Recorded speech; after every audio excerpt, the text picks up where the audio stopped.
समझ गया। कई कई लोगों ने बहुत कुछ बताया होगा। अरे रुक्मणी, अभी कुछ बिगड़ा थोड़ी है। तुम्हारे भाई रुक्मी चाहते थे कि तुम्हारी सगाई शिशुपाल से हो। चेदी देश का नरेश भी है, सुंदर भी है, गौरांग भी है। रुक्मणी, कुछ बिगड़ा थोड़ी है। तुम कहो तो हम तुम्हारी सगाई शिशुपाल से करवा दे। अब बताओ, इतना कहना रहा कि रुक्मणी के हाथ से व्यजन गिर गया। पपात व्यजनो पांते, और इतना विचित्र मूर्छा आई, बेहोश पड़ गए, गिरने लगे। झट दो हाथों ने पकड़ा, भगवान ने अंक में भर लिया। देवी, मनाने में तो बड़े कुशल है ना, रूठ गई तो मना रहे हैं। गोद में लेके बैठे। रुक्मणी नाराज हो गई। अरे भाई, खेतों में काम करते करते थक गए, थोड़ा सा हंसी मजाक कर लिया, छोटी छोटी बातों पे आप इतना नाराज हो गए। आंख तो खोलो, कुछ तो बोलो, पानी ले आके मुंह धो दे, एक बार सुनो, देख तो दो। अब रुक्मणी तो एकदम मूर्छा में, ऐसी बात ही लग गई तो लग गई। घंटों भगवान ने आरती उतारी, लेकिन उठने ही वाली नहीं। सखियों को इशारा किया, जल ले आओ, मुंह पे पानी का छिट्टा दिया, उत्तरीय झला। घंटों के बाद रुक्मणी को होश आई, आंखें खोली, देखा श्याम सुंदर की गोद में रुक्मणी। भय से कांप गई, सामने बैठ गई, आंखों में प्रेमाश्रु छलछला आया। भगवान ने रुक्मणी को हृदय से लगाया। रुक्मणी, क्षमा कर दो, भूल हो गई, जीवन में अब कभी ऐसी भूल नहीं होगी, एक बार क्षमा कर दो। रुक्मणी जी ने स्नेहाश्रु बरसाते हुए भगवान को जो उत्तर दिया है, वो आप सब देवियों के गले का कंठहार है, सुनने लायक। रुक्मणी जी ने कहा, स्वामी आप सत्य ही कह रहे हैं, आप कब असत्य बोलते हैं, आप सत्यागार हैं। वास्तव में हमारा और आपका कोई जोड़ नहीं है, आप सत्य ही कह रहे हैं। हे मेरे स्वामी, कहां मैं साधारण सी राजघराने की बेटी, और कहां आप राजाओं को महाराजा बनाने वाले श्री श्री द्वारकाधीश। वास्तव में प्रभु हमारा आपका कोई जोड़ नहीं है, आपने मुझे स्वीकार करके अपना बनाया। हे मेरे स्वामी, आप कहते हो काले और गोरे, तो काली और गोरी तो ये चमड़ी होती है, जीव ना तो काला होता है ना तो गोरा होता है। हे प्रभु, आपने अनंत काल से अनंत योनियों में भोग रहे इस जीव को हाथ पकड़ करके रथ पर बैठाया। वास्तव में हमारा आपका जोड़ नहीं। और हे प्रभु, जन सामान्य में तो जोड़ देखा भी जाता है, लेकिन आप जैसे परमात्मा ने मुझ जैसे जीव को पकड़ के अपने चरण की दासी बनाया। वास्तव में स्वामी हमारा आपका कोई जोड़ नहीं। भगवान के आंखों से प्रेमाश्रु बह चला। रुक्मणी, मुझे क्षमा कर दो, हम तो बस ऐसे देख रहे थे कि नाराज होने पे कैसे लगती है। श्री भगवान ने रुक्मणी जी के गोद में सिर रख करके सोना आरंभ कर दिया। बोलिए श्री कृष्णचंद्र भगवान की जय हो। मेरा गोपाल गिरधारी जमाने से निराला है। मेरा गोपाल गिरधारी जमाने से निराला है। रंगीला है, रशीला है, न गोरा है न काला है। रंगीला है, रसीला है, न गोरा है न काला है। मेरा गोपाल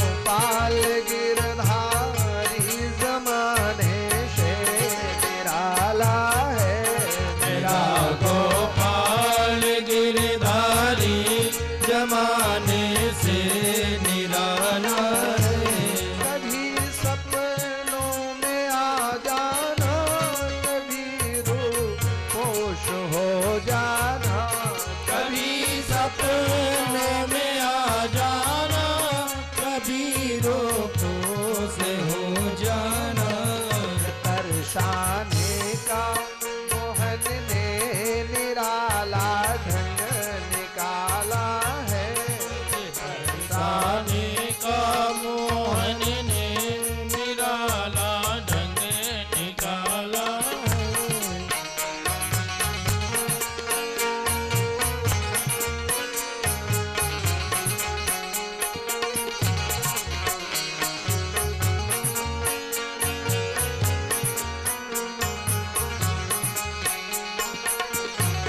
मजे से दिल में आ बैठो, मेरे आँखों में बस जाओ।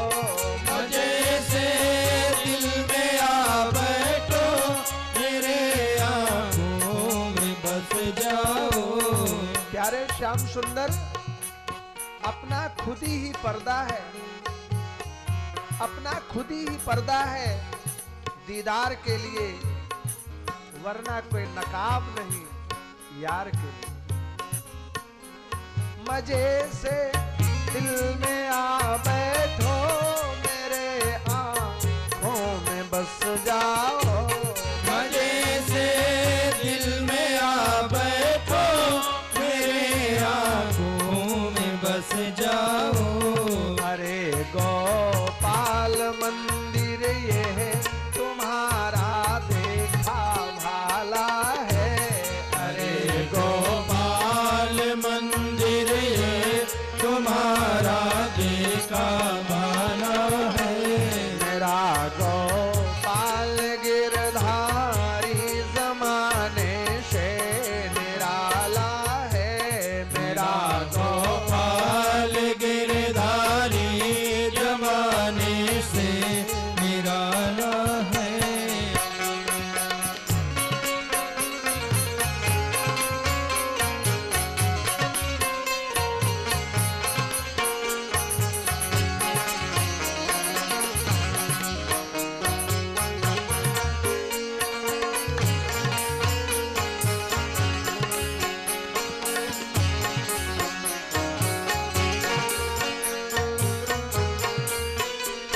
गाइए ताली की सेवा करते हुए। कभी उखल से बंध जाना, कभी ग्वालों में जा खेले। कभी घर से बंध जाना, कभी मालूम में जाके ले। तुम्हारी बाल लीला ने अजब धोखे में डाला है। तुम्हारी बाल लीला ने अजब धोखे में डाला है। मेरा गोपाल गिरधारी जमाने से निराला है। मेरा गोपाल गिरधारी जमाने से निराला है। कभी वो रूठ जाता है, कभी वो मुस्कुराता है। कभी वो रूठ जाता है, कभी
ने कुछ जादू सा डाला है।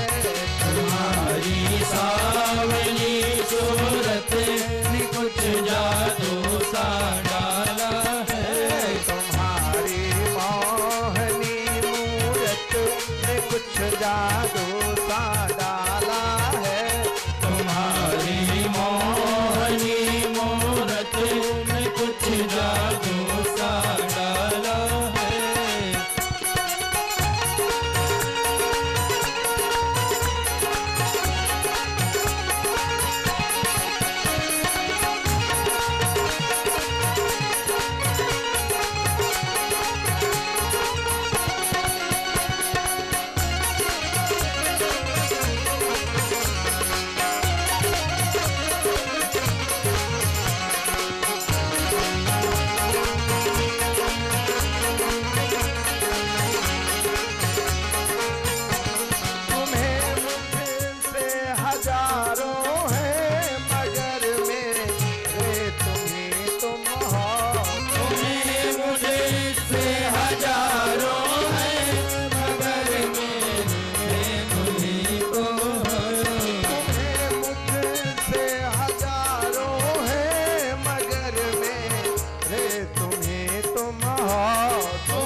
सुनने ही वाला है। तुम्हें तो हमारी और कौन सुनने वाला है। गोपाल गिरधारी जमाने से निराला है। मेरा गोपाल गिरधारी जमाने से निराला है।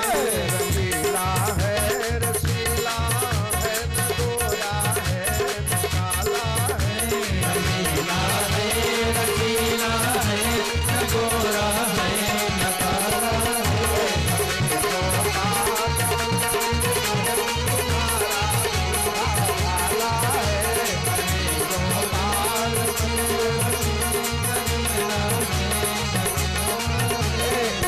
दर्शन के खातिर तो बड़े नाजों से पाला है।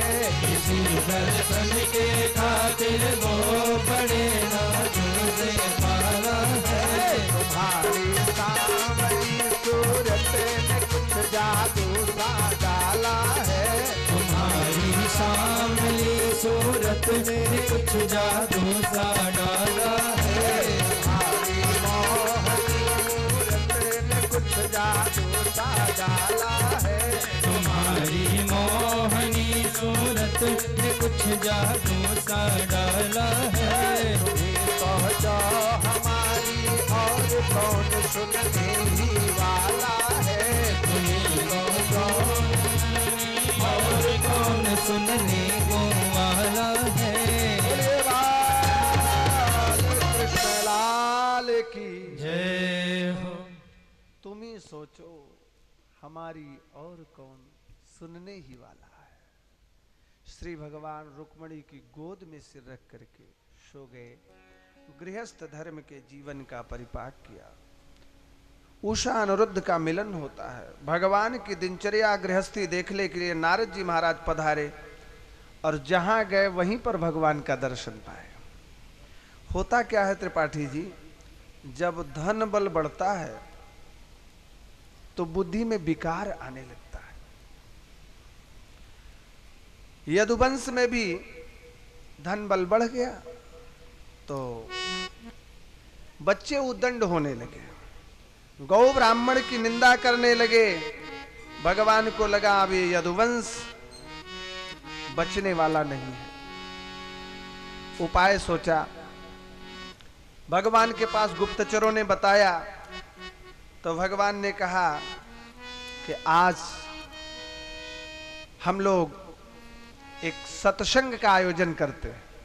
बच्चे सेवा में लग गए, बड़ा भारी मंच बना दिया गया। सत्संग करने वाला कथावाचक कहां से आएगा बाबा जी? भगवान ने कहा तमाम साधु महात्मा है, निमंत्रण दे दिया है, बुलाया किसी को नहीं।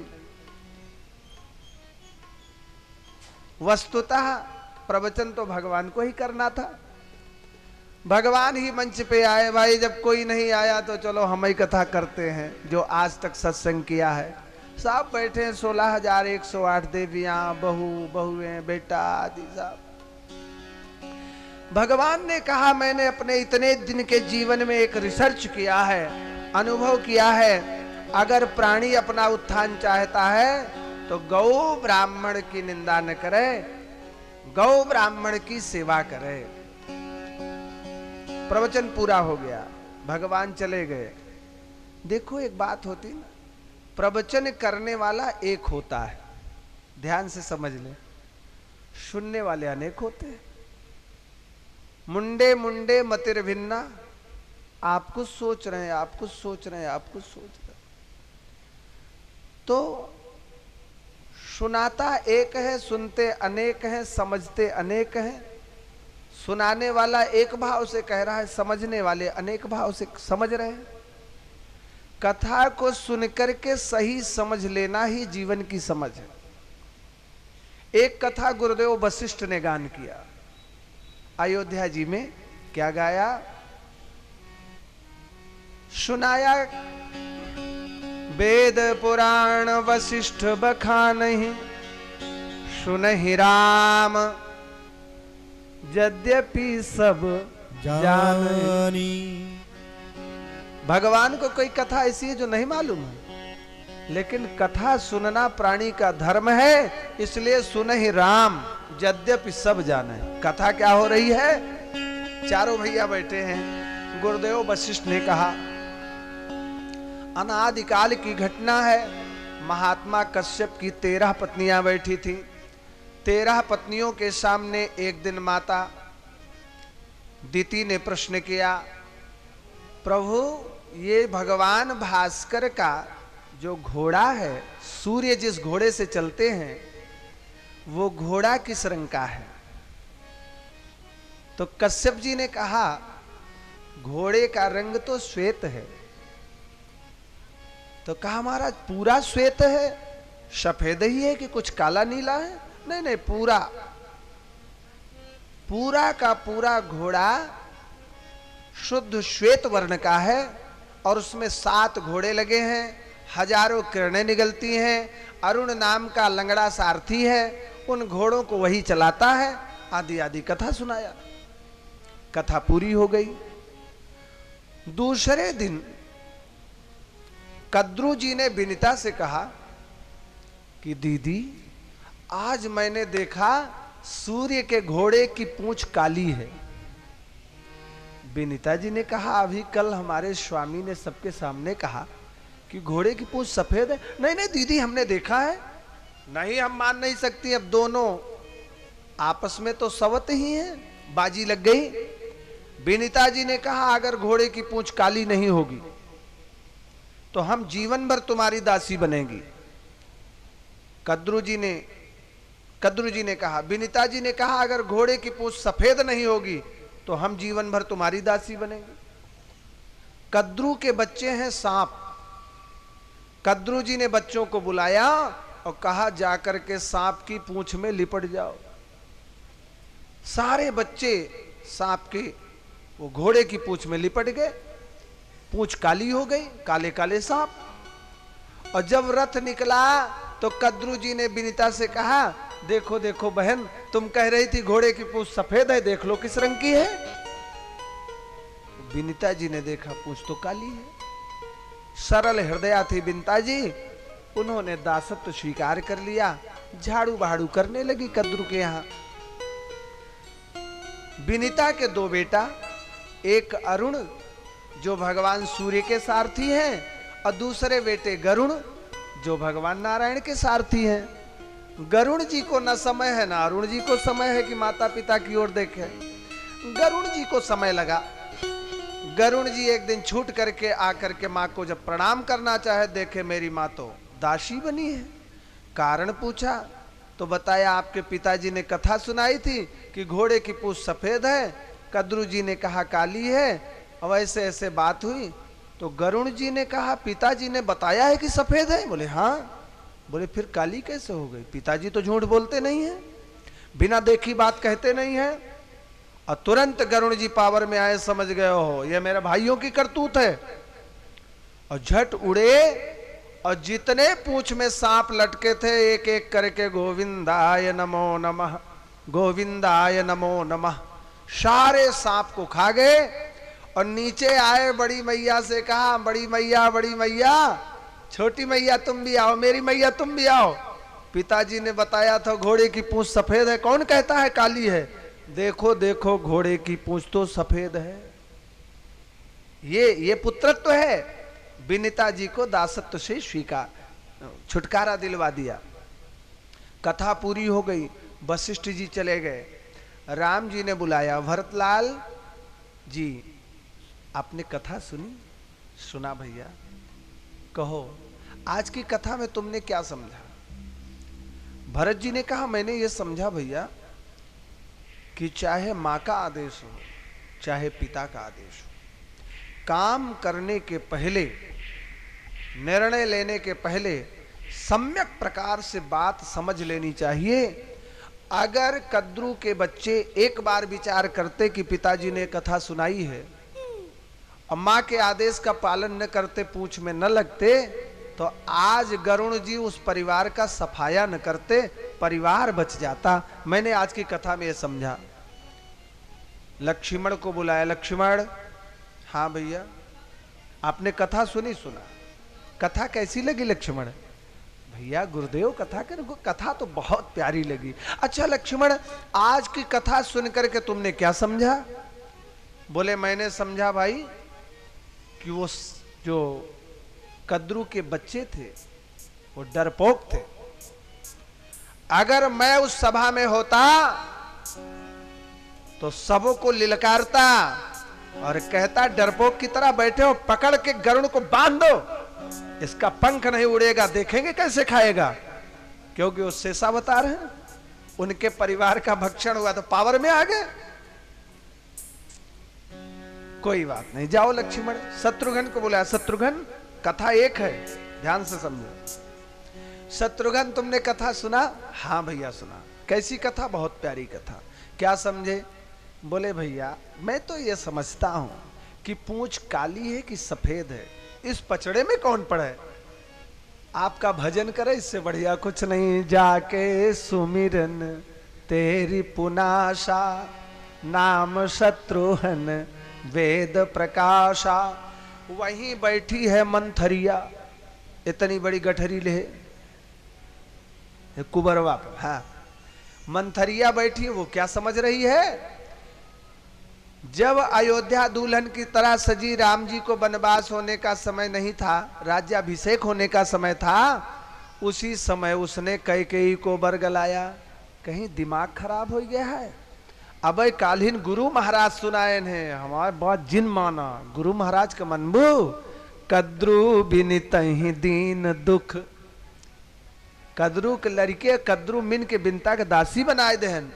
कद्रू बिनित ही दीन दुख, तुम ही कौशिला देव। भरत बंदी गृह से यही, लखन राम के नेबो। भरत बंदी गृह सेंगे और लक्ष्मण जो है वो राम के सहायक हो जाएंगे। समझ में आ जाएगा। ऐसा पाठ पढ़ाया कि कैकेयी का दिमाग खराब हो गया। राम जैसे बेटा को वनवास दे दिया। तात्पर्य क्या है? कथा कई लोग सुनते हैं, समझते अपने ढंग से हैं। समझने का तरीका अपना अपना है। और कहीं ऐसा न हो कि हम लोग कथा सुन करके गलत तरीके से समझ लें। उसकी प्रस्तुति क्या है, समय क्या है, आशय क्या है। एक बार एक बड़ी विलक्षण घटना घटी। एक देवी का गौना गया, एक देवी का गौना गया। अगहन के महीने में ससुराल गई है ना। ससुराल गई तो अगहन रही, पूछ रही, माघ रही, फागुन में होली पड़ी, तो घर वालों ने कहा भाई बिटिया के पहल होली ससुराल में न हो चाहिए, जा लिया आवा। ससुराल वालों ने भी कहा कि पहली होली ससुराल में नहीं होनी चाहिए, विदा कर दो। बिटिया विदा हुई, अपने मायके आई। तो पुराना जमाना, कुछ इधर उधर छिप छुप के रहने लगी। तो कई कई उसकी जो सहेलियां थी वो सोचे कुछ बात कर ले, तो घर में ही छुप जाए।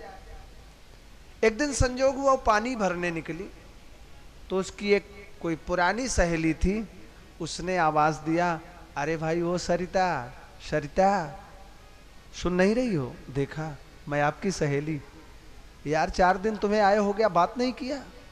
कुएं के पास आ गई, कुछ अपना मीठी मीठी बात करने लगी। तो सहेली ने पूछा, सरिता एक बात बताओ, तुम्हारी सासू कैसे? कहा मेरी सास, भगवान करें भैया सबको सास ऐसे ही मिले। मेरी सास तो जैसे रामचरितमानस की कौशल्या, इतनी सीधी सास, हमको कभी कुछ कहा नहीं कि कर लो। ऐसे सास माने क्या होता है जानते हैं? है? सास माने होता है जो बहू को सांस न लेने दे, काम पे काम, काम पे काम, ये काम वो काम, बहू को सांस न लेने दे। कहे तुम्हारी सास आ रही है, सास आवती है, दोबारा आए कि नहीं, सास आ रही। भक्तमाली जी सुनाते हैं, एक घर में बहुरिया आई तो सास ने कहा कि बहुरिया तुम्हारे ससुर का अंगूछा फट गया है। तो वो इधर उधर का अंगूछा नहीं पहनते हैं, वो अपने घर की पूनी का अंगूछा पहनते हैं। थोड़ी सी सूत काट लो, उनका अंगूछा बन जाए। तो बहुरिया सूत काट रहे थे। अब बेचारी सुबह से सास का आदेश है बैठ गई। दिन के 11 बज गए, सास को याद आया, बहू को काम पे लगाया। पुराने जमाने की सास। अब वो सास आई, अरे बहू रानी तू पागल है गई है, सुबह से चरखे में लग गई है। अरे नेक सांस ले ले, बंद कर दे। उठो बहुरिया, सांस ले, चरखा छोड़, जांत ले, चल थोड़ा आटा बना ले, अभी तुम्हारे ससुर इसकी रोटी खाएंगे। ऐसी सास हो। तो सास के मायने जो सांस न लेने दे, काम पे काम, काम। और ससुर माने क्या होता है जानते? सास के सुर में सुर मिलाए के चले। कहे कहत रहे कि नाकिस यह बियाज का, हम तो पहले कहत रहे, तू मनबे नहीं गए। सास के सुर में सुर मिलाए के चले ससुर। अब असली पतोह तो वह यार, जौन सवेरे उठे तो सास ससुर के एक गाड़ी के पुतना ऊपर से नीचे ताई लगाए दे, तीनों जने अघाई जाए। कथा सुनते लोग अपने ढंग से हैं, समझते अपने ढंग से। अच्छा बताओ तुम्हारी सास कैसे है? सखी ने पूछा। अरे मेरी सास तो कौशल्या जैसे। अच्छा एक बात बता, आपके ससुर कैसे हैं? बोले मेरे ससुर, जैसे मैं पहुंची मेरी सास को बुलाया, कहा सुनो बहू लड़का है, दूसरे के घर से आई है, इसको कुछ कहना मत। मेरे ससुर बहुत अच्छे, बहुत सज्जन हैं। अच्छा बोले तुम्हारे जेठ कैसे? बोले जेठ हमारे इतना सीधे हैं कि जब तक दरवाजे पे रामायण की एक चौपाई नहीं गाते हैं भीतर आते ही नहीं। अच्छा तुम्हारे देवर कैसे हैं? बोले हाँ देवर कुछ चुलबुले हैं लेकिन ठीक ही है। अच्छा एक बात बताओ तुम्हारी ननद कैसे है? अरे बेचारी इतनी सीधी, हो तो हमारे पास ही रहती है, हमेशा हमारी सेवा में भावी, बताना कुछ कम हो ज्यादा हो। अच्छा एक बात बताओ तुम्हारे वो कैसे हैं? लोग समझ ही गए होंगे। तो उसने कहा बहन वो तो हमारी मुट्ठी में है। तो सहेली ने कहा अच्छा बहन तुमने क्या किया जो 3 महीने में तुमने उनको मुट्ठी में कर लिया?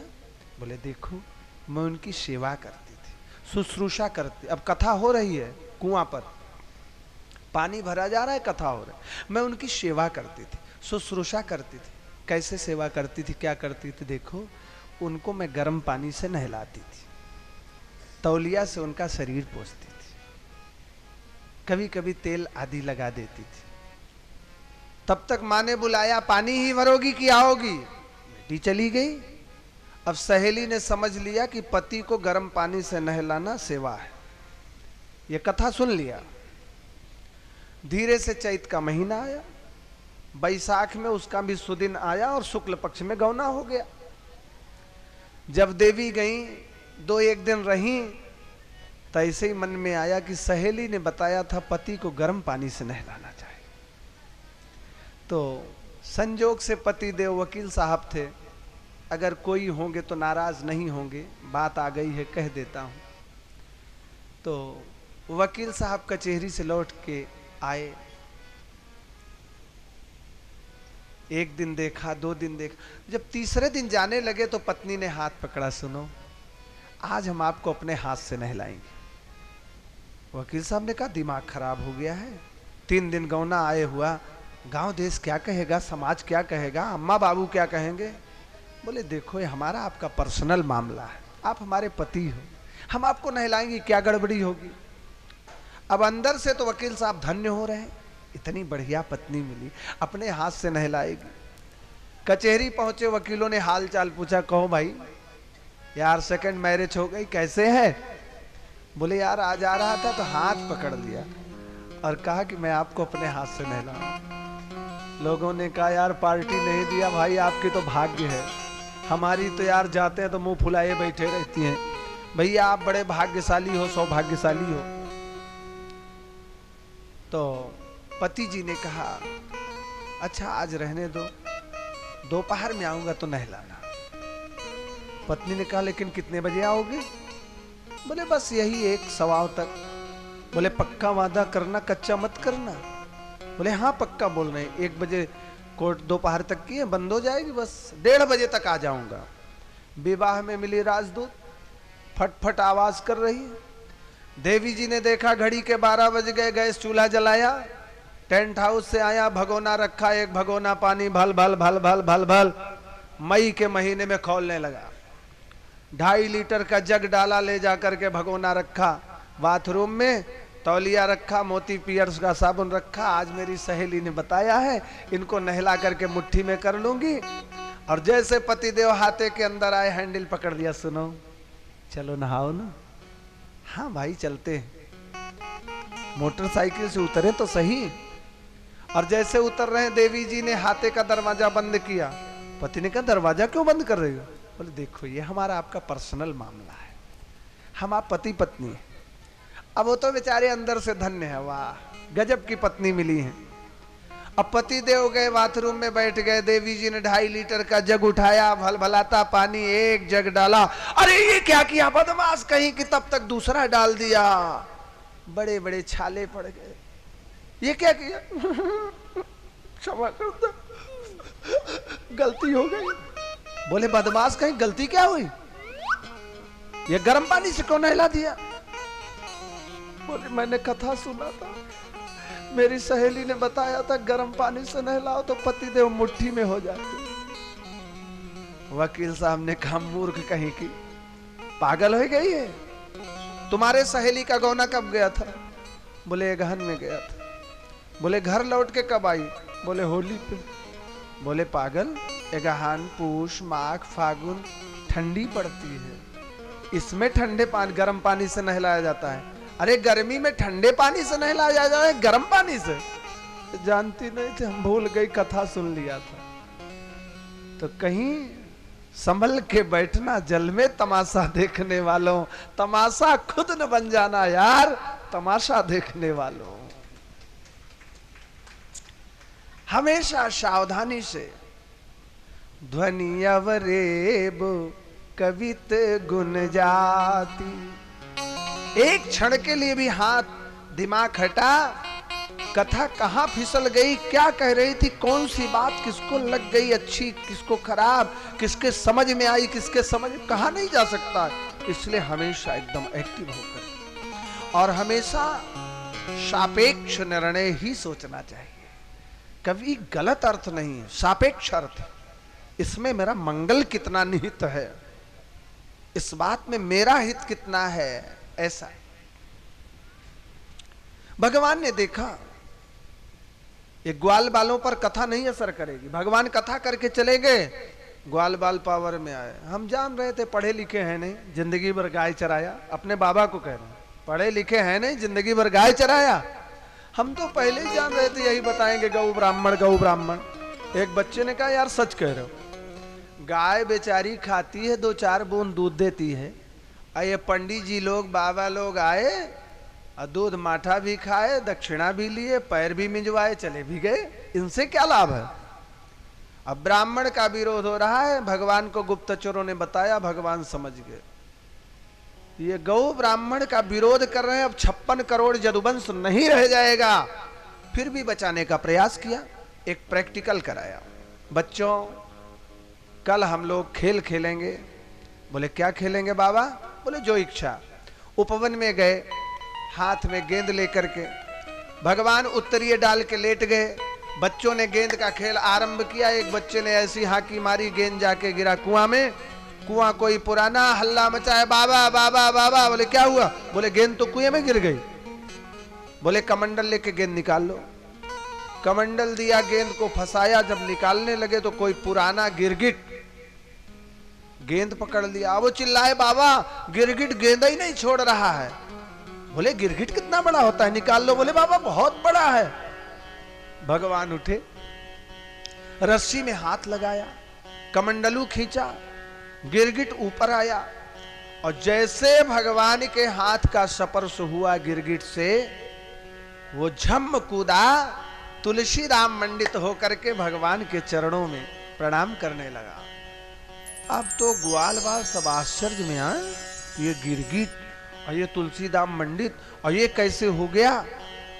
भगवान ने कहा साहब आपका परिचय, आप अभी तक बच्चों को डरवाने का काम कर रहे थे, अब आप तुलसीदाम मंडित हो गए, आप कौन? उसने कहा हे मेरे श्याम सुंदर, आपने दानियों की सूची देखी है? बोले देखा है। बोले उन दानवीरों में पहला नाम किसका लिखा है? भगवान ने कहा राजा नृग का लिखा है। उसने कहा नृगो नाम नरेंद्रो हम इक्ष्वाकु तनय प्रभो दानिष्वाख्याय मानेषु यदि ते कर्णमस्पृशम। अगर आपने अपने कान से दानियों का नाम सुना है और उसमें अग्रणी राजा नृग का नाम सुना है, तो इक्ष्वाकु का बेटा नृग मैं हूं। क्या दान करते थे महाराज आप? 1000 गाय का नित्य दान करते थे। ग्वाल बाल हंसे, अरे बोले मरी बुढ़िया देते रहे होंगे पंडित जी को, भाई का मूर ब्याज लगाए करके गिरगिट बना दिया। राजा नृग ने मुंह पकड़ लिया, मैंने कभी मरी बूढ़ी गाय नहीं दिया। गाय कैसे दी जाए, राजा नृग से सीखने लायक है। हमारे प्रतापगढ़ की एक मसल है, कहे अभी गाय भी आए न, कहे दई दही घाटे पंडा हरिन के दान मुई बचिया बबने के नाम, कहे दई दे बीसाना लग जाए महाराज हरे झेल है। महाराजो हरे घाई गया। एक दिन कहीं श्राद्ध हो रही थी, तो देहात की बात है, तो कहे महाराज एक ठीक गाय देवा चाहे थे। तो हाथ जोरे से महापात्र कहे महाराज देवे तो हमें तोहरे गौनम छोड़ दे, जितने एक देत हुआ उतने हमारे घरे गाय है, हम लेत आई, वही दे दिया नहीं, हमें छोड़ के चला जाओ, ले वही न जाओ, ये स्थिति। गाय कैसे दी जाए, राजा नृग से सीखने लाए, अन्यथा न लीजिएगा। हम एक बात कहते हैं और जब तक जिएंगे कहेंगे, आप एक चवन्नी दान मत करो कभी, एक फूलो मत चढ़ाओ, एक अगरबत्ती जन जलाओ। अब आपके मन में हो दुनिया जलाओ तो याद हम काहे न जलाई, दुनिया चढ़ाओ तो हम काहे न चलाई। अगर दान देना है, अगरबत्ती जलाना है, कपूर जलाना है, तो जो भारतवर्ष में सबसे अच्छा कपूर हो भगवान के लिए ले आओ। भारतवर्ष में सबसे अच्छी दूब हो, उस दूर्वा दल को अपने हाथ से तोड़ के भगवान को चढ़ा दे। नहीं महाथु कही नोट जौन भारत में कतौ न चले, 4 जगह से बांधी 8 जगह से ऐठी कहन लाई चला, कमला प्रसाद खिया भागवत में चढ़ाए दो, इसे नेवतो हो जाए का महाराज बतावे जाता है का दुनिया का मार अद्दी क्या मतलब है थू कही नोट गंधैली भगवान के पास चढ़ा दो, जौन फूल सर जाए कहें भगवान के चढ़ाए दे, अच्छा रहा तू पहिरा, सर जाए भगवान चढ़ाओ। दान कैसे देना चाहिए? अपने जीवन में एक चवन्नी दान करो, लेकिन खोटही मत करो, बढ़िया करो। एक दूब दान करो, अच्छी करो, कभी खराब दान मत करो। अगर आपको अच्छा प्रिय है तो भगवान को खराब नहीं प्रिय है। कोई आवश्यक नहीं कि हम 1 दर्जन केला चढ़ावें, हमारी सामर्थ्य 1 केला की है, लेकिन मंडी में जो सबसे अच्छा केला होगा तो आज मैं ठाकुर जी को भेंट करूंगा। मेरे घर में जो सबसे अच्छी 5 की नोट होगी वो मैं भगवान को चढ़ाऊंगी। इस सरहीवा जो चलत नहीं आधी जर गया है का नहीं ना, बिल्कुल नहीं। दान कैसे किया जाए प्रभु सीखो राजा नृग से। नृग जी महाराज ने कहा, एक दो पयस्विनी तरुणी शील रूप गुणोपपन्ना कपिला हेम श्रृंगी न्यायार्जिता रूप्य खुरा सवत्सा दुकूल माला भरणा ददावहम। कैसी गाय देता था? जो गाय दी जाए पहली विशेषता है कि वो दूध देती हो, पयस्विनी। अब ऐसी गाय नहीं कि दूध तो बहुत देती है लेकिन अब वृद्ध हो गई है, 9 बियाना बियाई गया है, अब 1 बियाना और बियाए दे देना, ऐसी गाय नहीं देता था। तरुणी गाय देता था, स्वस्थ हो, सम्यक प्रकार से स्वस्थ हो, उसको तरुणी कहते हैं। पयस्विनी तरुणी शील रूप, ऐसी गाय जो शील रूप है। ऐसी गाय नहीं तरुणी बहुत है, दूध बहुत देती है, लेकिन दुहई नहीं दे। जौन लात मारत है कि लोटा झनक जाए, पंडिताइन के हाथ टूट जाए, आय के भर्ती हो जाए, घोड़ा हाथ तोड़ के का मतलब है ऐसे दान कर? तो ऐसी गाय नहीं, शील रूप गाय हो। पैर हटाने के पहले समझ ले कि मेरा मालिक मुझे दूर रहा है। पयस्विनी तरुणी शील रूप गुणोपपन्ना, समस्त गुणों से संपन्न। कपिला हेम श्रृंगी, कपिला कहते हैं जो 1 बार की ब्याई गाय है। ऐसी गाय को सोने की सींग लगा के, चांदी की खुरी लगवा करके, और ये नहीं कि बियाजे का धन पाए यहाँ, बेईमानी के पाए यहाँ, जात रहे रस्तम परुआ पाए यहाँ, कहे नहीं कि गाय खरीद के दान कर दे ना। ले चला हुआ बंधवा के हनुमान जी में एक पाथर लगवा दे। हनुमान जी सारा बेईमानी का धन पचवे ठेका ले आए का भाई? अरे हिम्मत है तो ब्याज का धन तुम पचाओ, हिम्मत है तो ब्याज का धन तुम खाओ, भगवान को क्यों खिलाओगे? न्यायार्जिता, न्याय से अर्जित धन। तिवारी तोहार तो यार बहुत न्याय का धन है, बहुत न्याय। मिलिट्री में कभी हम लोग टीवी में देखते हैं, भर्ती तो हुई नहीं, जब सैनिक राइफल लेकर के इस पहाड़ी से उस पहाड़ी झांखर कांटा, एकदम रूह कांप जाती है। मन में आता है कि इनको तो यार पूरा भारतवर्ष दे दें तो कम है। उधर से गोली धाए धाए बॉर्डर पे तैनात है, बर्फ नीचे पड़ी है, खाने की इच्छा नहीं हो रही है। अब इससे बड़ा न्यायार्जित धन क्या होगा?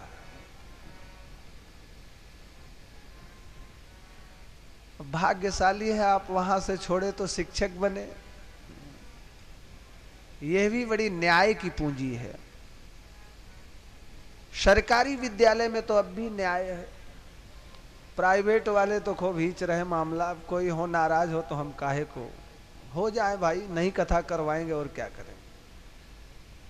गलत तरीके से फीस लेना, डोनेट करना, दुनिया भर का आप सब जानते हैं, समझदार हैं। तो न्यायार्जिता, न्याय से अर्जित धन से धर्म करना चाहिए। राजा नृग ने कहा प्रभु न्याय से अर्जित धन से सोने की सींग बनवा करके, चांदी की खुरी बनवा करके, साथ में गोदोहन की बाल्टी दे करके, रस्सी दे करके, खाने पीने की सामग्री दे करके, साथ में कुछ नगद दे करके, घुंघरू घंटी पहना करके, ऊपर से वस्त्र डाल करके, दुकूल माला भरणा ददावहम, ऐसी 1000 गाय का दान नित्य करता था। नित्य। राजा नृग कहते हैं यावत्या सिकता भूमेर यावत्तो दिवि तारकाः। इस आकाश में कितने कण हैं पृथ्वी के गिने जा सकते हैं, कितने तारे हैं गिने जा सकते हैं दिन और रात को मिला के, लेकिन जितना मैंने दान किया है वो गिना नहीं जा सकता, इतना दान किया है। एक बार मैंने एक गाय दिया किसी ब्राह्मण को, 2-4 महीने ब्राह्मण के यहां रही। ब्राह्मण के मवेशी से तुड़ा के आकर के मेरे मवेशियों में मिल गई। मैंने ध्यान नहीं दिया, मवेशियों ने वही गाय मैंने किसी दूसरे ब्राह्मण को दान कर दिया। अब दोनों ब्राह्मण इकट्ठा हो गए। पुराना वाला कहता हम ले जाएंगे, यह गाय बड़ी प्यारी है, इसका दूध बड़ा मीठा है, इसका वात्सल्य बड़ा है, ये चारा बहुत सुंदर खाती है, हम इसको ले जाएंगे। नया वाला कहता दान हमको किया, हम ले जाएंगे। राजा ने हाथ जोड़ा, महाराज एक के बजाय 2 आप ले लो, 2 आप ले लो। नहीं नहीं, हम यही गाय लेंगे, मेरी ब्राह्मणी इसको बहुत चाहती, मेरे बच्चे बहुत चाहते हैं। घंटों दोनों ब्राह्मण लड़ते रहे। इनके इन प्रकारेण मामला शांत हुआ। महाराज जब मेरा शरीर पूरा हुआ तो धर्मराज ने मेरा स्वागत कराया। मेरे जाने पर धर्मलोक में दुंदुभियां बजाई गई। दान शिरोमणि राजा नृग आ रहे हैं। लेकिन जब सारा हल्ला शांत हुआ तो यमराज जी ने कहा देखो इनका क्या लेखा जोखा है। तो चित्रगुप्त ने कहा महाराज इनके जीवन में सब बढ़िया है, थोड़ा सा पाप हुआ है। बोले क्या? बोले दान के लिए ब्राह्मण लोग 1 घंटा लड़े हैं। यमराज ने कहा राजन पहले पाप भोगोगे कि पुण्य भोगोगे? बोले मेरा पाप क्या है? बोले 1 घंटा दान के लिए आपके यहां ब्राह्मण लड़े हैं। आजकल के बदमाश होते तो कहते पुण्य भोगूंगा, त्रैलोकी दान करूंगा, लेकिन वो दैनिक जागरण में होते, अमर उजाला में होते, लोकमित्र में होते, नवभारत टाइम्स में होते, आज में होते, अमृत प्रभात में होते, पंजाब केसरी में होते, वो भागवत में न होते। नृग ने कहा महाराज पुण्य तो कभी भोग लूंगा, लाओ पहले पाप ही भोग लोता। और उस 1 घंटा ब्राह्मण लड़ने का परिणाम हजारों हजार वर्ष के लिए गिरगिट बना करके भेज दिया। क्यों? ब्याज भगवान के यहां बड़ा तगड़ा चलता है, चक्रवृद्धि नहीं लगता है, 3.5%, 8%, 13% नहीं चलता है। क्या चलता है? सीधा हिसाब है, दिन दूना। आज 1 रुपया प्रभु के चरणों में चढ़ाया अभी, और सुबह भगवान के हिसाब हुआ तो 2, शाम को देखा कितना चढ़ा है भाई 4, रात बीती 8। इस क्रम से वो द्रव्य बढ़ता है। 1 फूल भगवान के चरणों में चढ़ाया, दूना दूना दूना दूना दूना, दिन दूना रात चौगुना, चकाचक चल रहा। 24 घंटे में 4 गुना हो जाता है धन, इतना तगड़ा ब्यास। अब डॉक्टर साहब भैया हमारे गांव में ही पोस्ट हैं, बड़ा सहारा हो गया है, हमको भी कम दिखाई पड़ता है, चश्मा लगाते कभी कभी ना। तो ये नए हैं, इनको दिखाई पड़ता है, हमको कम पड़ता है। अब ये देख करके हमको भी नौजवान बना देंगे सियाराम जी। अब ये मेरी भाग्य है, अब इसको क्या कोई रोकेगा भाई। डॉक्टर इलाहाबाद के सेवा प्रतापगढ़ में ये है, चलो अच्छी बात। अंतर्मन से बधाई देते हैं कि आपका मंगल हो, सतत आप अपने कार्य में सफलता के पथ पर अग्रसर रहें, आप में ये विनम्रता बनी रहे। चलो भीतर की बात है, स्नेह की बाढ़ आती है तो उमड़ ही पड़ती है। आंसू छलछलाता है तो फलक ही जाता है।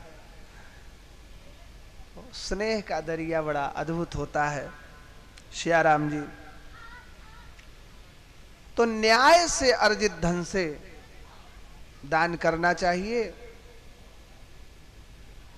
राजा नृक का शरीर पूरा हो गया, कथा सुनाया। भगवान ने कहा, देखा बच्चों, ये है गौ ब्राह्मण के अपराध का परिणाम। लेकिन बच्चे माने नहीं। दुर्दांत राजा जरासंध मारा गया। भीमदादा ने इसका उद्धार किया। जरासंध के यहां 2 आयुध राजा बंदी थे, सब छूट करके आए। युधिष्ठिर महाराज यज्ञ करना चाहते हैं और सब इनके बशवर्ती बन गए। युधिष्ठिर जी से कहा, हम भी आपके यज्ञ में कोई भाग लेना चाहते हैं। युधिष्ठिर जी ने कहा, मेरे जीवन धन प्राण सार सर्वस्व भगवान कृष्ण हैं, वो जैसा कहें भाई वैसा करो। जो गया जाने वाले हैं और जो गया से लौट के आए हैं, अब विशेष करके हमारे डिप्टी साहब ध्यान से सुन लें। ए डिप्टी साहब, अरे यार साढ़ू से तो रोजा ही बतलाते हैं, हमारे 2 मिनट का मामला तो सुन ले। ये तो सुन ले है ना, इनके पार हो गया, इनका सुनवाई दे नौक पार कर दे, फंसा तो ही नहा। सुन ले, सुन लीजिए। ये जो कथा है ना, ये कथा संत प्रसाद के लिए नहीं है, वो पार हो गए। और ये कथा कमला प्रसाद के लिए नहीं, इनके तो काल हो ही जाए। ये उनके लिए है जो गया जा रहे हैं, जो आ रहे हैं और जो अभी ब्रह्म भोज नहीं किए तैयारी में। कभी कभी मैं सोचता हूं कि इस कथा को पहले दिन क्यों नहीं बताया, तो याद आता है कि ये कथा उसके लिए है ही नहीं है जो सुन रहा है, ये कथा उसके लिए है जो सुनने की सूची में है। ये कथा उसके लिए है। देखो भाई, यज्ञ सबके यहां होता है। सत्यनारायण की कथा भी यज्ञ है, ध्यान से समझ लें, बहुत काम की बात बता रहा हूं। बेटी का विवाह भी यज्ञ है, गंगा स्नान भी यज्ञ है, कन्यादान भी यज्ञ है। और यज्ञ किसका सफल होता है, किसका असफल होता है, ये आप समझ लें। यज्ञ करने के पहले अपने परिवार को इकट्ठा करना चाहिए। भाई को, दादा को, चाचा को, पुरोहित को, गुरुजन को, अपने मित्रों को, उनसे निवेदन करो, कहो फलाने एक यार भागवत सुने के मना है, कब कीन जाए है? तो सभी अपना इस महीने में किया जाए, इस डेट पे किया जाए, किससे सुना जाए, कौन अच्छा रहेगा, तो सब अपनी एक राय दें। और उसके बाद ये सफल कैसे होगा, बोले विभाग का आवंटन कर दिया जाए। यज्ञ में अगर पूरा काम आप ही देखोगे तो आप कथा नहीं सुन पाओगे। यज्ञ में निर्मल मन से विभाग का आवंटन करना चाहिए। यज्ञ में कई कई विभाग है, भंडारा कौन देखेगा, सेवा कौन करेगा, बाजार कौन करेगा, पत्र कौन बांटेगा, लोग आएंगे उनका स्वागत कौन करेगा, प्रसाद कौन बांटेगा, लोग बढ़ेंगे अव्यवस्था होगी तो उनको व्यवस्थित कौन करेगा। ये सारे विभाग हैं, सभी विभाग बांट देना चाहिए। नहीं तो पता लगा श्रोतई फलहार ले आएंगे, श्रोतई दरी बिछाएंगे, श्रोतई न्योता देंगे। कथा सुनी है को पहले तरह ही करी है, आप मर जाएंगे, परेशान हो जाएंगे। बिल्कुल नहीं। भगवान श्री कृष्ण युधिष्ठिर के यज्ञ का आवंटन कर रहे हैं, ध्यान से सुन लें। सबसे पहली बात है यज्ञ में भंडारा। भंडारा कैसा होना चाहिए, एक घर में 5 प्राणी हैं, किसी को खट्टा पसंद है, किसी को मीठा पसंद है, किसी को नमकीन पसंद है, किसी को कड़वा पसंद है, किसी को गर्म पसंद है, किसी को ठंडा पसंद है। अब उस पत्नी से पूछो, उस बहू से पूछो जो इन सबको संभाल के चलती है, ठंडा खाने वाले को बाद में, गर्म खाने वाले को ताजा, ज्यादा नमक खाने वालों को एक चुटकी धीरे से डाल दिया, कम वाले को पहले से कम डाला है। समस्या है उसकी, अकेली है। और यहां तो यज्ञ में हजारों लोग आएंगे, भोजन बढ़िया नहीं होगा तो आपकी शिकायत हो जाएगी, यार बहुत किया लेकिन भोजन तो महारथी था, जाने कौन सा भंडारी कर दिया, कोठारी कर दिया। भोजन का मालिक हमेशा उसको बनाना चाहिए जो खाने पीने का शौकीन हो। पांडवों में भोजन का सर्वाधिक अगर कोई, और पूरे विश्व में भोजन का सबसे शौकीन व्यक्ति कौन है जानते हैं? भोजन के सबसे शौकीन हैं, बोलिए श्री जगन्नाथ भगवान की जय। दुनिया में भगवान का दर्शन होता है और जगन्नाथ जी में केवल भोग लगता है। भैया सुबह से शाम तक भोग जो गए होंगे देखे होंगे, दुनिया के मंदिर में बाल भोग, राजभोग, शाम को बयारू, और सरकार के यहां 7 बार भोग लगता है, रात में 11:30 बजे भोग लगता है। जगन्नाथ जी केवल इस दुनिया में खाने के लिए है। ऐसे जगन्नाथ स्वामी है। तो दुनिया में सबसे शौकीन तो सरकार है, और उनके बाद अगर मनुष्यों में कोई है तो उसका नाम है, बोलिए दादा भीम की जय हो। भीम दादा से शौकीन कोई नहीं। इतने पेटू हैं भीम दादा, क्या सुनावे हम कथा। एक कथा मुझे याद आ गई, संतों से सुना है, प्रामाणिक कितना है संतजन जाने, हमने पढ़ा नहीं है। एक बार ऐसा हुआ कि सावन का महीना था, अब भीम दादा माता कुंती का आंचल पकड़ के खड़े थे, छोटे ही थे 3-4 साल के। तो माता जी से कहा, माता जी रात में 10 बजे खाए और 10:30 बजे कहा, माता जी हमारे लिए 50 पराठा बना दीजिए।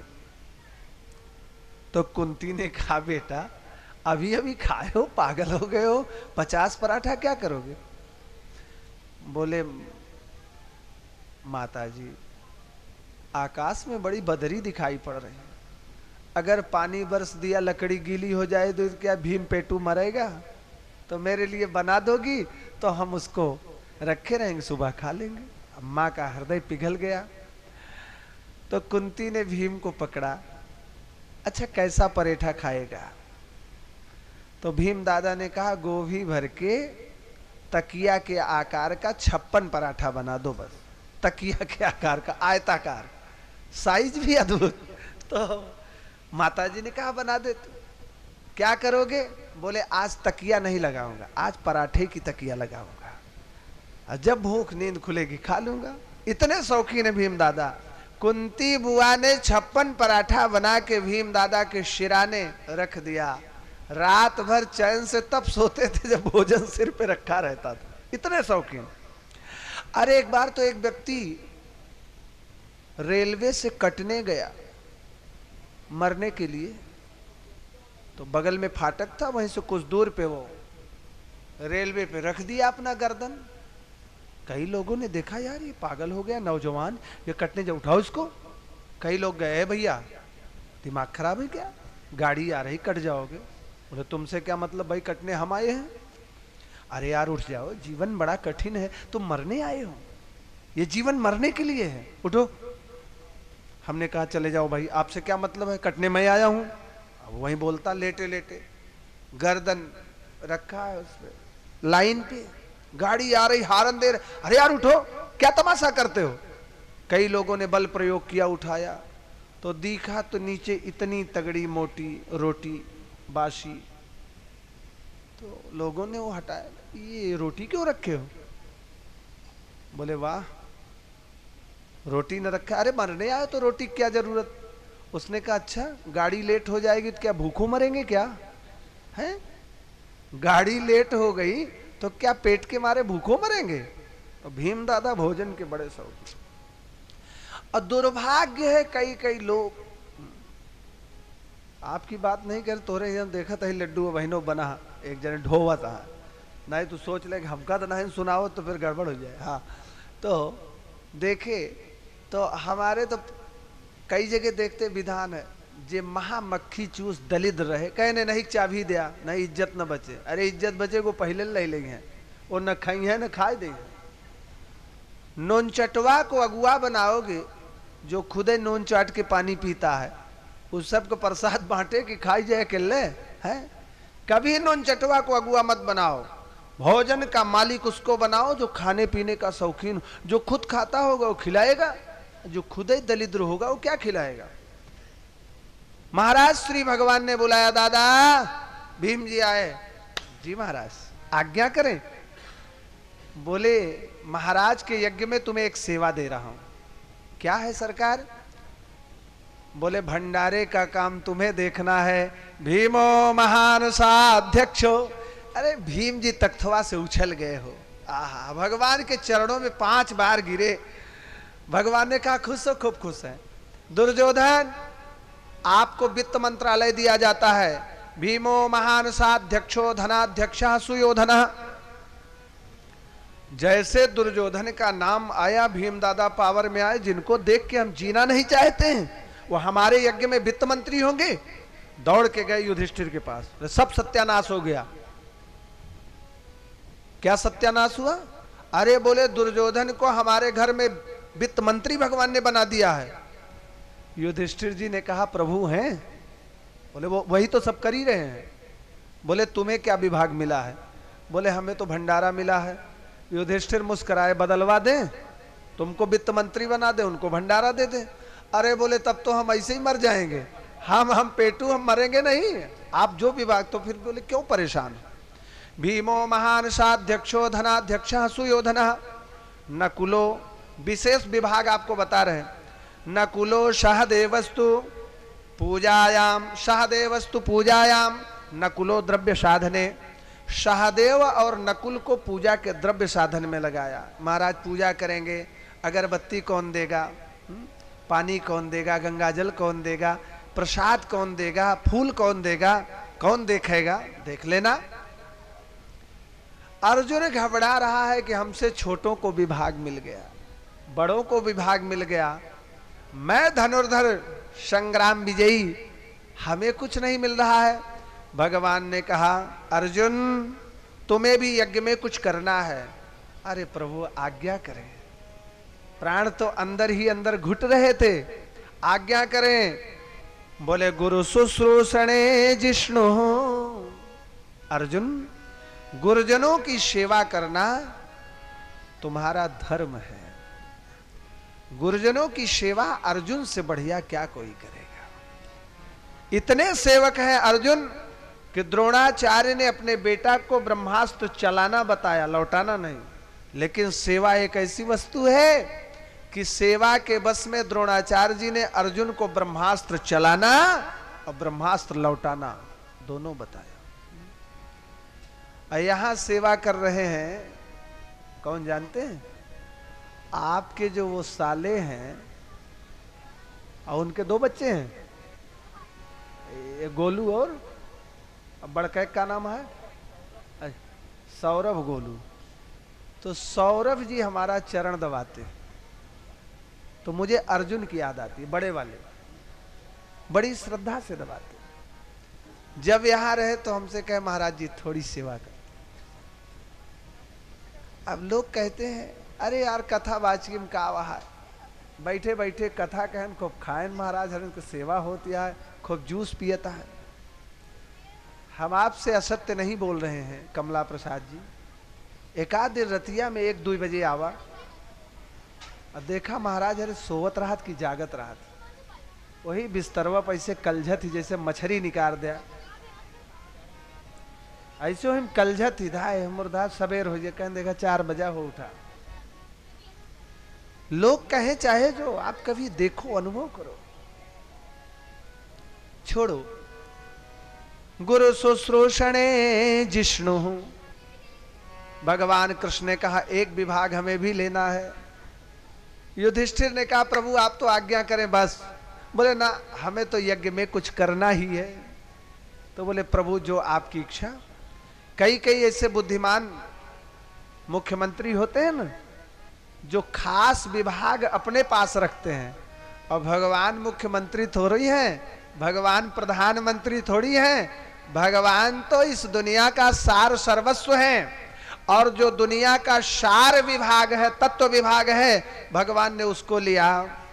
कहा कृष्ण पादा वने जने, ब्राह्मण दूर से चल के आएंगे, ये कृष्ण उस ब्राह्मणों का चरण धोएगा। कृष्ण पादा वने जने। अगर असली ब्राह्मण है तो आपके दक्षिणा से नहीं संतुष्ट होगा, आपके लेन देन से नहीं संतुष्ट होगा। असली ब्राह्मण है, उसका चरण धो दो। कृष्ण पादा वने जने, ब्राह्मण के पाद्य का अवनेजन कर दो, धुल दो, धन्य हो जाएगा। राम सुग्रीव की मित्रता है अमर, कृष्ण सुदामा के जग में अमर नाम है। दोस्ती करना दुनिया में आसान है, इसका निभाना कठिन काम है। कृष्ण पादा, दोस्ती किया है, मित्र में बराबर का व्यवहार चलता है, ध्यान दें। लेकिन सुदामा भगवान के मित्र ही नहीं है, सुदामा ब्राह्मण मित्र हैं, इसलिए कृष्ण पादा वने जने। हमारे चाचा गुरु धर्म सम्राट शंकराचार्य ब्रह्मलीन स्वामी श्री विष्णुदेवानंद सरस्वती जी महाराज कहा करते थे कि ब्राह्मण जा रहा है, बढ़िया चकाचक जलेबी छन रही, रसगुल्ला बन रहा है, अब मन चल जाए कि दो खाए ले, अब पैसा न हो और न खाए तो समझ जाओ कि डुप्लीकेट है, और खाए के उतार के कुर्ता धई दे, यार पैसा नहीं ले बिहान आओ छोड़ाए ले, तो समझ जाओ असली खाटा ब्राह्मण है। अगर ब्राह्मण पेट से समझौता कर लिया तो समझ जाओ दाल में कहीं काला है। कृष्ण पादा वने जने। इस दुनिया का इतिहास है, आज तक पूरी दुनिया ने कमाया है, ब्राह्मण ने केवल खाया है। ब्राह्मण कमाया नहीं है, खाने के लिए भगवान ने ब्राह्मणों को बनाया। ब्राह्मणोस्य मुखमासीद। चलो भीतर की बात आपको बता दें। भगवान को संतुष्ट करना चाहते हो आप लोग, भगवान को खुश करना चाहते हो कि भगवान खुश हो जाएं? चलो उपाय बता देता हूं। भगवान को खुश करने का 3 उपाय है। पहला उपाय है स्वाहा।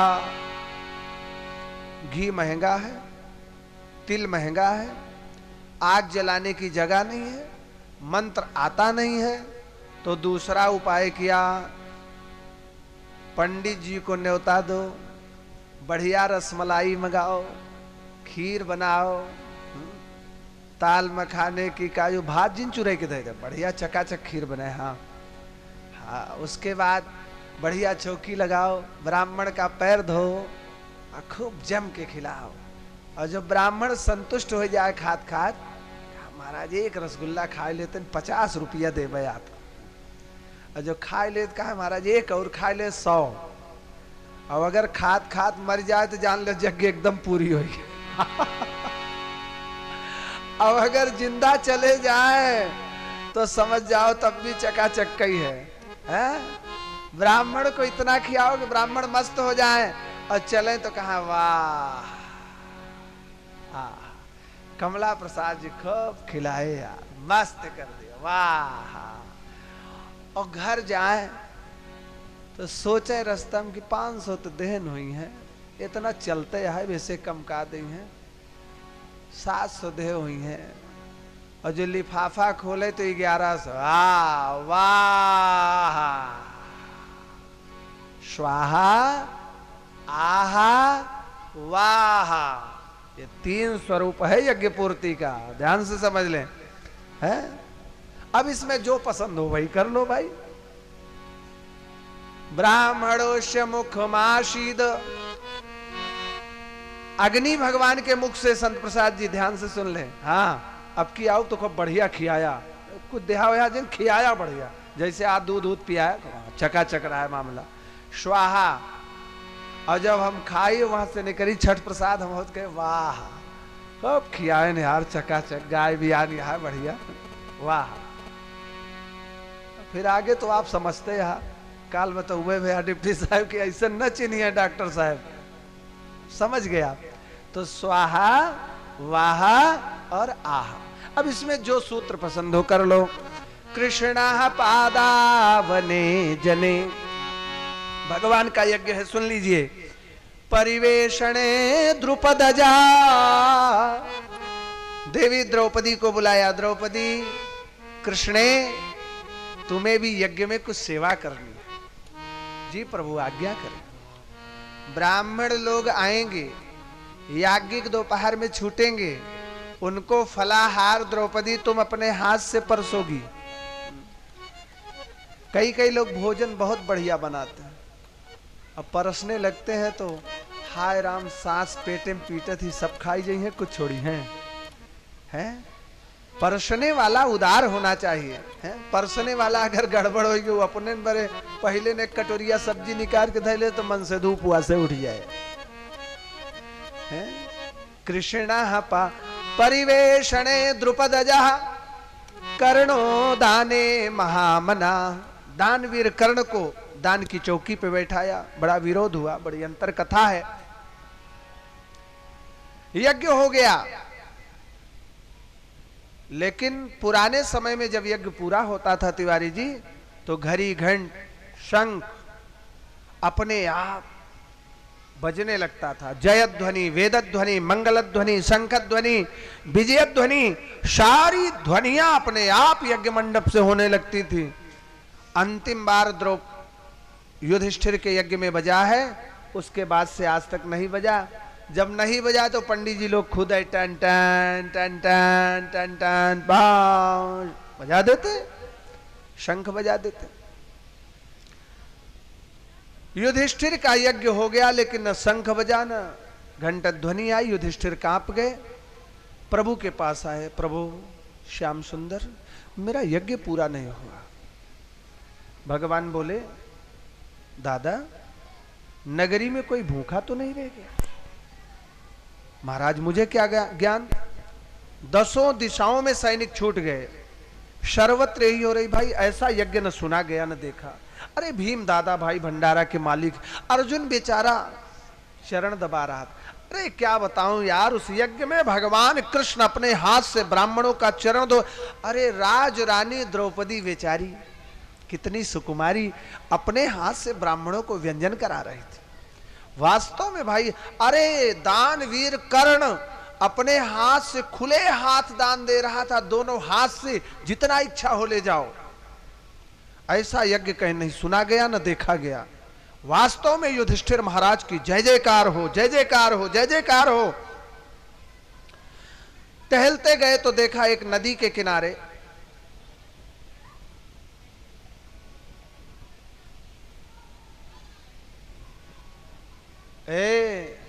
अरे राम राम, दीदी हे अंत भला सो सब भला है। अब बतावा, द्विज देवता घर ही के बाढ़े, जब तुहिन सबे बोलबे तो हम कहे जो पैसवा देता है का हो, हम का हम सुना चुप हो जा। हम कथा सुनित बहुत बढ़िया, हाँ या तो हमारे सुनत जाए या तो अपन सुनावा। अब बोलिया जिन भला का कहत रहे यार, बतावा तू बतावा। हाँ अर्जुन, हाँ ये हो रहा, एकदम होश में बैठे। तो कहा अर्जुन परोस रहे थे भाई।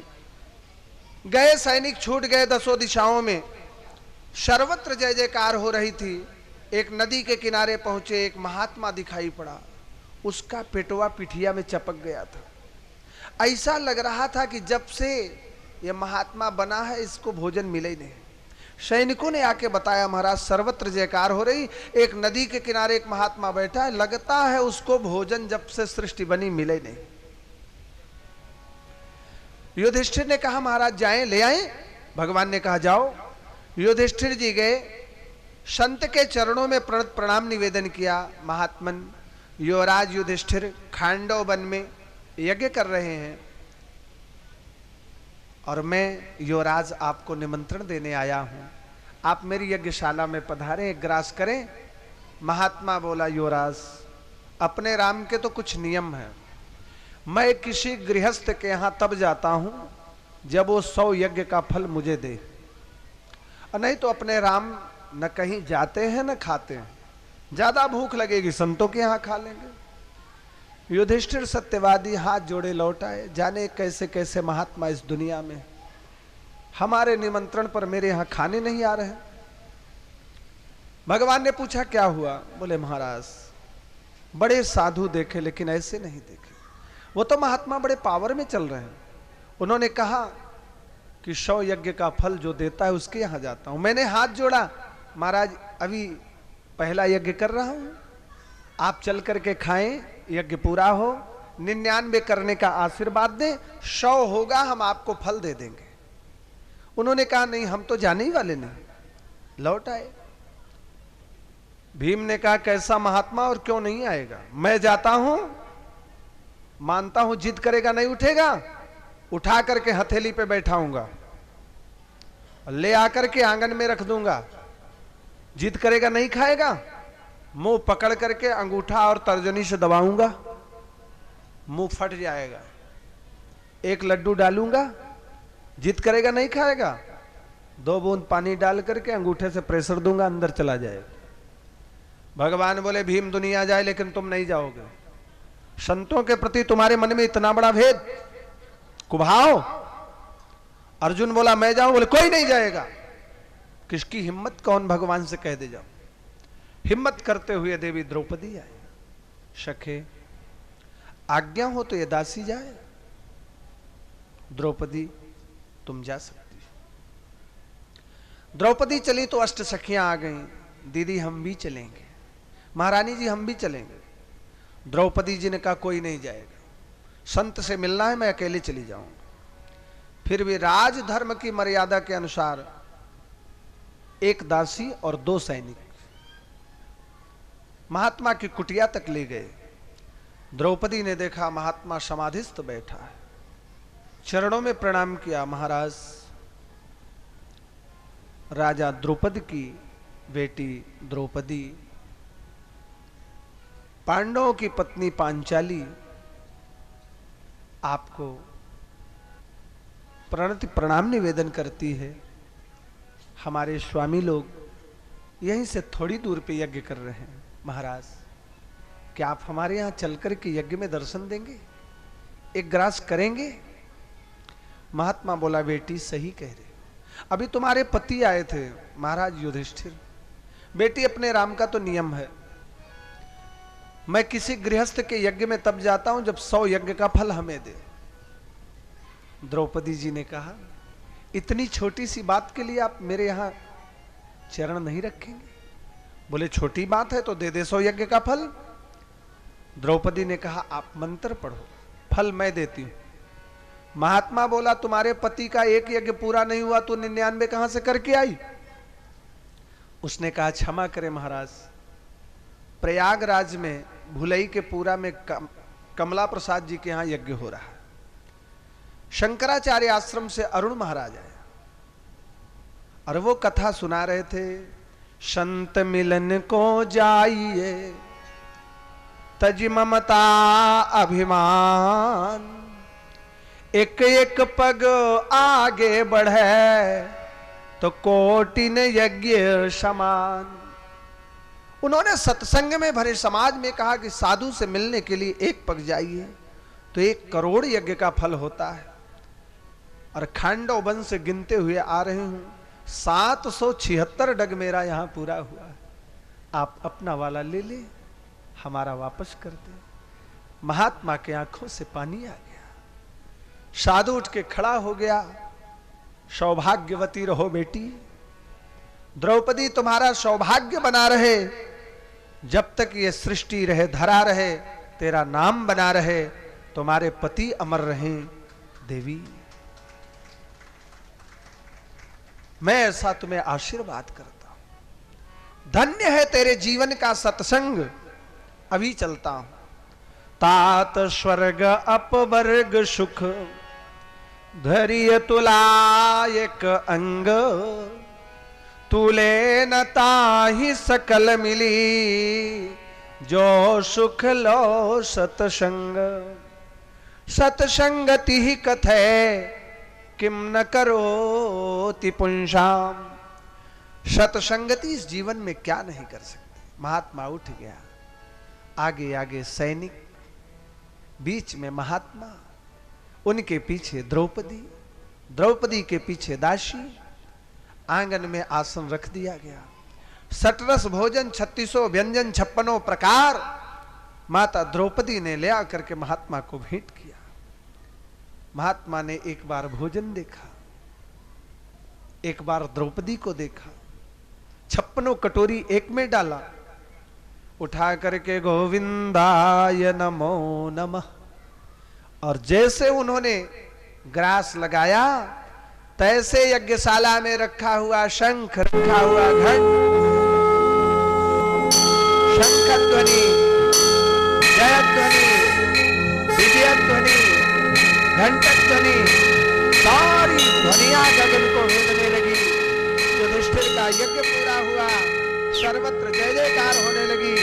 बोलिए युधिष्ठिर महाराज की, यज्ञ भगवान की, श्री वेद भगवान की। पांडवों का यज्ञ पूरा हुआ, हल्ला हो गया। इनका परिचय क्या है? कामता प्रसाद जी, कमला प्रसाद जी जानते हैं ये कौन थे महात्मा? ये महात्मा है स्वपच वाल्मीकि जी महाराज। 2 वाल्मीकि हुए हैं, एक आदि कवि वाल्मीकि और एक श्रीमान स्वपच वाल्मीकि। स्वपच उसको कहते हैं जो कुत्ते का मांस खा के पचा जाए, स्वपच कहते हैं। हमारे भारत में ऐसे साधु होते हैं जो नाबदान नाले का पानी पी ले, जिन्होंने नाले के पानी और गंगा जी में अंतर ही नहीं जाना, जिन्होंने भोजन और कुत्ते के मांस में अंतर ही नहीं समझा।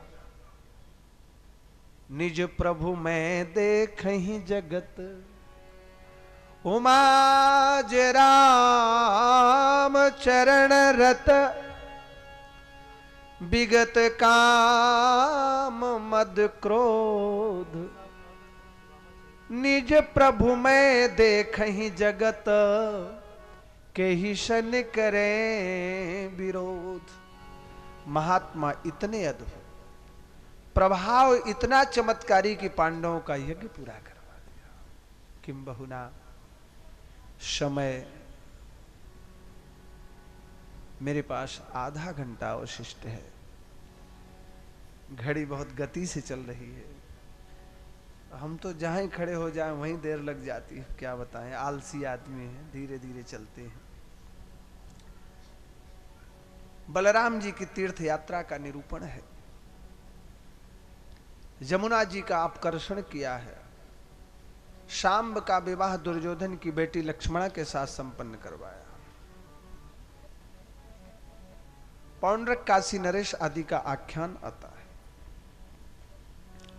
ब्राह्मण सुदामा की कथा आती है। सुदामा की कथा तो बाचकों के गले का कंठहार है। मैंने भी कई बार गाया है, लेकिन आज थोड़ा सा कर दें। आज थोड़ा सा सुना दे रहा हूं। हमारे है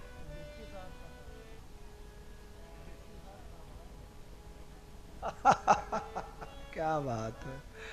तो डिप्टी साहब करवावे तुम्हें कीन जाए खाए कहवाए हैं भाई।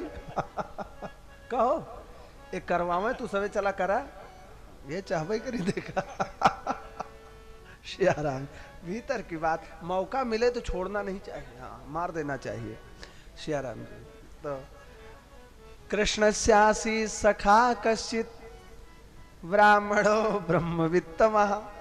ऐसे हम डिप्टी साहब से मजाक नहीं करते हैं। अब आपके नाते कुछ कह दिया, हमारा संकोची स्वभाव, हम कुछ कहते नहीं, लेकिन वो करवावे तो करया जरूर। हाँ। कृष्णस्यासी सखा कश्चित ब्राह्मणो ब्रह्मवित्तमः विरक्त इंद्रियार्थेषु प्रशांतात्मा जितेंद्रियः। भगवान कृष्ण के एक सखा हैं। सखा की अंतरंगता, सखा के माने क्या होता है? एक ऐसे महापुरुष हैं जो एक ही व्यक्ति के सखा भी हैं, एक ही व्यक्ति के स्वामी भी हैं और उसी के सेवक भी हैं। ये भी सखाई है। कैसी सखाई है? यही सखाई मेरे प्रभु की है। बहुत भीतर तो नहीं घुसेंगे लेकिन कुछ तो सुना देंगे। वो कौन से सखा हैं? अरे सेवक स्वामी सखा सिय पिय के। ये कौन है? इन महात्मा का नाम है, बोलिए भूत भावन भगवान की जय हो। शंकर जी प्रभु श्री राम के सेवक भी हैं, स्वामी भी हैं और सखा भी हैं। कथा नहीं सुना पाएंगे, कैसे हैं ये बता दे रहे हैं। सेवक हैं, पुरखाते सेवक भय, हरते भय हनुमान। रुद्रावतार श्री हनुमान जी महाराज रघुनाथ जी के सेवक हैं, सेवक स्वामी। सेवक भी हैं और स्वामी भी हैं। स्वामी कैसे हैं?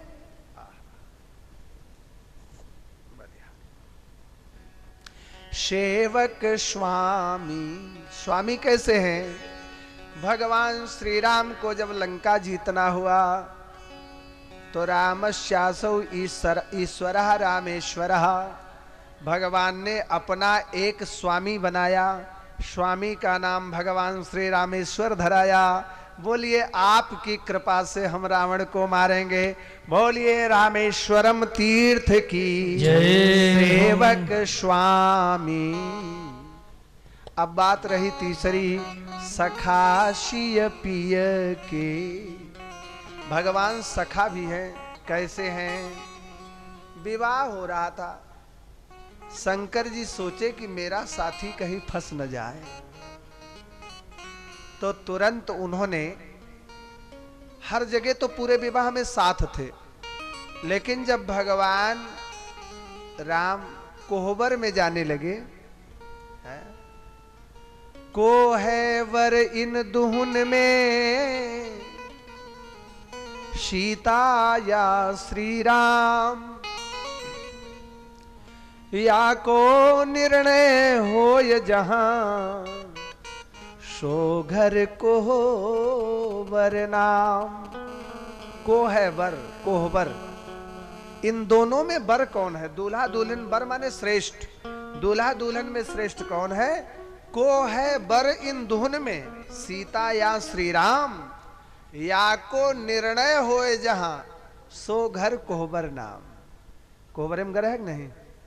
घर है ना? सुधिया है का भरा बतावा। हाँ यार, इज्जत बचा ले। सब याद है, हम पासा खेले। पासा अच्छा एक बात है, पासा 5 बार या कई बार, 5 बार करते शायद, 7 बार करते हो जो उनका। अब मैंने विषम संख्या में होगा। 3 बार करेंगे, 5 बार करेंगे, 7 बार करेंगे, 9 बार करेंगे, 11 बार करेंगे, संख्या बराबर नहीं होगी। मतलब यह है कि ओहमा जे ज्यादा बार पाई जाए वह जीते। अब इसका फैसला आपके हाथ में नहीं होगा। फैसला निर्णायक के सब है, वहां आप ही अकेले रहेंगे। अभी जो उनका है, को है वर इन दुहन में सीता या श्री राम, या को निर्णय होय जहां सो घर कोहबर नाम। इसका फैसला जहां होता है वो कोहबर है। तो कोहबर में भगवान शंकर नहीं जा पाए। अब साथी है, अब कैसा सखा जो हमेशा साथ।